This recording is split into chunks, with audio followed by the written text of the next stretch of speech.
चुमा आज हम लोग सेक्रेटरीट से वहां से आए, सेक्रेटेरिएट से आए, दर्जनों प्रोग्राम हो रहे हैं, दर्जनों रैलियां निकल रही हैं कि मकबूल बट का जो अलम उठा के लोग उसकी बात कर रहे हैं। और ये जो मनहूस, मैं इनको मनहूस कहूंगा कि जो सिर्फ अपने पेड़ के दोजख बनने के लिए पाकिस्तान के नारे लगाते हैं, हिंदुस्तान के नारे लगाते हैं।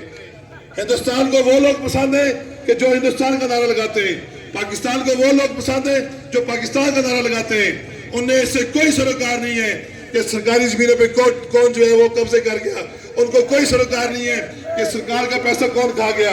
हम समझते हैं कि जब हुकूमत ये बात कहती है कि जी के हालात खराब हैं, मुल्क डिफॉल्ट हो रहा है, आप यकीन जानिए कि उसका असर सिर्फ और आप पर और हम पर पड़ता है।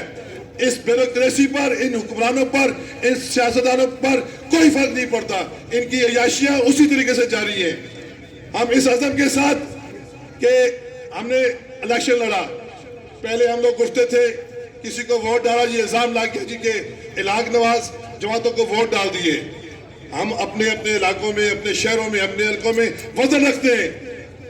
हमने कहा ठीक है जी, वोट डाला गलती होगी जी। हमने खुद इलेक्शन लड़ा और जी आपने इलाके पाकिस्तान का लफ्ज़ उठा लिया। हम ये समझते हैं कि हमें कोई अमेरिका का सदर भी बनाए, अपने नजरिए से, अपनी सोच से एक कदम पीछे हटना जो है हम गौर नहीं करेंगे।